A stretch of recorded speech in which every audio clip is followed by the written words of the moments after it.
Sa mga oras na ito, kayo'y naririto sapagkat tinutugon ninyo ang panawagan ng Diyos na nagmumula sa inyong kalooban, sapagkat kayo ay umiibig sa Diyos.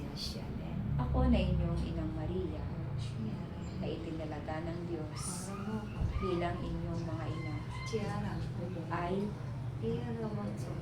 lagi ninyong kasama sa bawat gawain. Kayo'y patuloy kong sinasamahan, sapagkat ito ang aking tungkulin bilang ina ninyong lahat.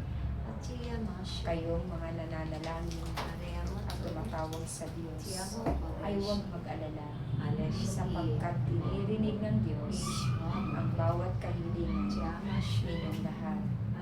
Kaya't nawa, magpatuloy lamang kayo sa inyong pagsunod, sapagkat ang sumusunod ng tama, ito'y mabuti. Ang sumusunod ng may pag-ibig sa Diyos ay makapagkakamit ng gantimpala.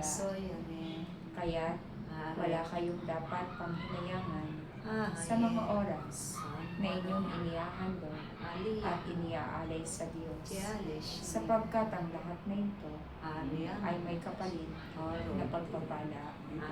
Hindi man ninyo makamit ang mga pananalapi, ngunit ang kalakasan at kagalingan, yan ay makakamit ninyo, sapagkat ang inyong pangangailangan ay batid ng Diyos, at ibinibigay ng Diyos sa inyo ang mas higit ninyong kailangan sa araw-araw. Kayo'y patuloy na manalangin para sa mga kaluluwang nangangailangan ng kaligtasan, upang kanilang masumpungan ang liwanag na ibinabahagi ng Diyos sa bawat isa sa kanilang lahat.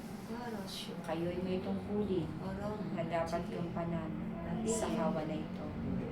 Ito ay tungkulin na kung saan hindi lamang kayo ang makikinabang, ngunit pati rin ang inyong kapwa ay mayroong malaking kapakinabangan sa inyong tungkulin. Kayo'y pinili ng Diyos bilang tagapagpahayag ng kanyang salita. Kayo'y pinili ng Diyos bilang tagapagpagaling ng mayroong mga karamdaman. Kaya't nawa, panatilihin ninyong malinis ang inyong isipan. Panatilihin ninyong malinis ang inyong kalooban, upang nang sa ganon, ang bawat panalangin ninyo ay patuloy na diringgin ng Diyos, at ang bawat inyong paghayo ay kakasihan ng Diyos, sapagkat malinis ang inyong hangarin sa inyong paghayo dito sa sanlibutan. Tandaan ninyo, ang Diyos ang nagbibigay sa inyo ng gantimpala.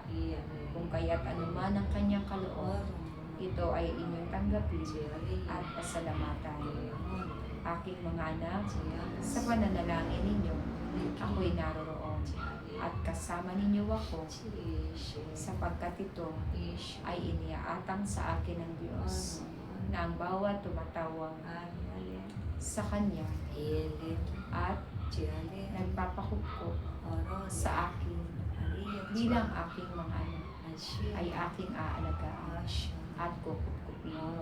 Nawa kayo bilang mga ina ay tinakda ng Diyos dito sa bagong Jerusalem, na ako na inyong Inang Maria at ang anak ng bugtong ng Diyos ay patuloy na maghahari sa inyong lahat.